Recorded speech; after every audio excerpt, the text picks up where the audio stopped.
So what are environment variables? Well, environment variables are constructs inside your operating system that allow you to create these variables that all of your applications can use.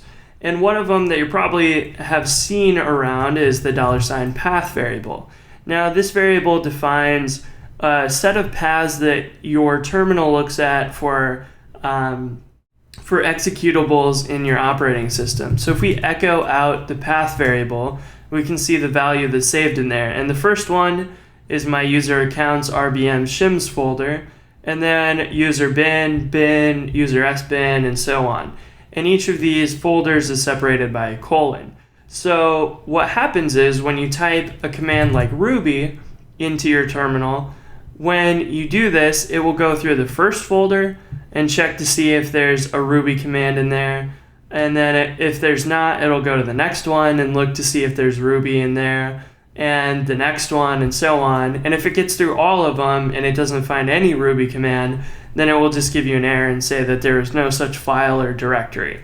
But when we take this, so obviously Ruby works for me. If we type ruby-v, I get output and it's actually from Ruby.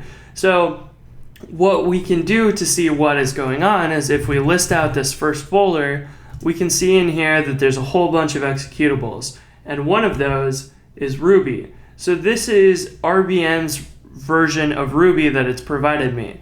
And with RBM, I've set the version to 2.1.2. Now, RBM and RVM and these other applications hook into this so that we can have multiple versions of Ruby running on our computer and we can switch between them.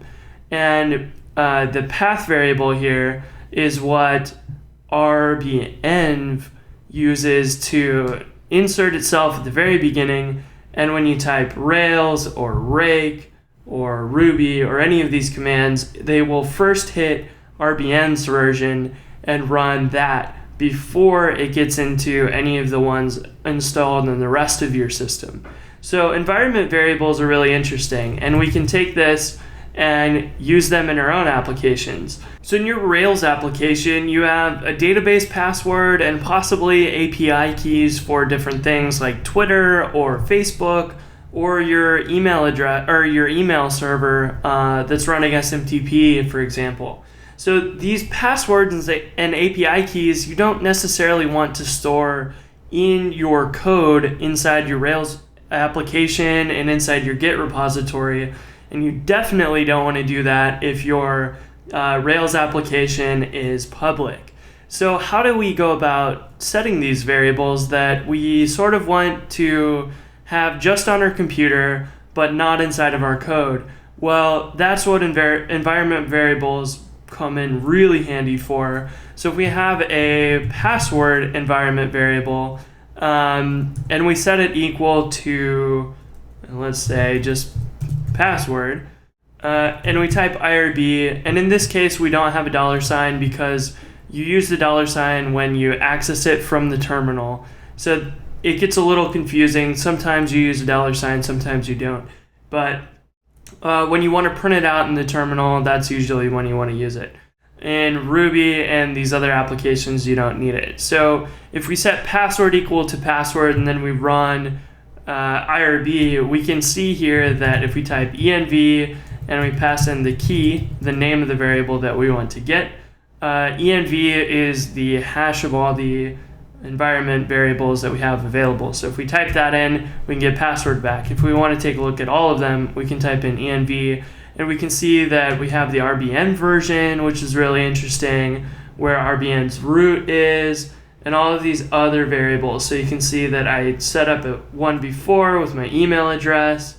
You can see what my user is and my home directory, and so on. So it sets a whole bunch of these, and we have access to all of them, which is really cool. So when we do this again, and we say password equals password, and then we want to do some work, and then we want to run our Ruby and grab this password variable like we did before, we're going to run into a problem. It's nil because we set this, and it sets it once for this command that's run in the terminal, but then it's cleared out. So it's only a temporary assignment, which is kind of a problem. Like, we want to be able to set this for a long period of time, like these other ones. So if we, like, for example, if I echo home, we want this to be permanent so that we can see it every single time we run it. So in order to make these permanent, we need to use export. Now, the export command is going to basically put this into the environment permanently, at least for this session. So it won't actually be permanent, but it will be for this session. So if we say echo password equals password, we can type IRB now and load up the password variable without a problem. So we can share that now between commands in our session. But the problem is that when we set this echo or export password, if we do it in a new terminal and we load up the password variable, it's nil again. So how do we fix this? The way to actually set these permanently to be loaded every single time that our terminal loads is to put it inside of our terminal's config file. Now, by default, you're probably using bash. So if you're on Linux, you will want to edit the .bashrc file. If you're on a Mac, you'll want to do .bash_profile. And if you're using ZSH like me, you want to do your .zshrc file. So I'm going to open up my .zshrc file, and they're all basically the same. They take commands and you put these in, and they'll just be loaded when your terminal loads. So as you can see, I have some configuration stuff for ZSH. I have my own theme, and it loads ZSH. And then at the end here, it loads RBEnv. So if we want to, we can say export password equals password at the end here and save this file. And now we can open up a new terminal, and we can open up IRB and type in the env password just like we had before, and it will actually load the password. So this is how we can configure our operating system to load that variable every time that we start a terminal session, and then we can access that every single time with no problems. So this is one way that RBEnv and RVM they inject themselves into your system by adding these load scripts into your bashrc or zshrc files. So these commands are basically doing the same sort of thing here, but they're modifying your path variable to add themselves to the beginning. So to recap, environment variables are really useful for setting passwords in your environment so you don't have to set them inside your Rails application code. And they're also really useful for Ruby version management tools like RVM and RBEnv to inject themselves into your terminal so that you can have a pretty seamless experience shifting between Ruby versions.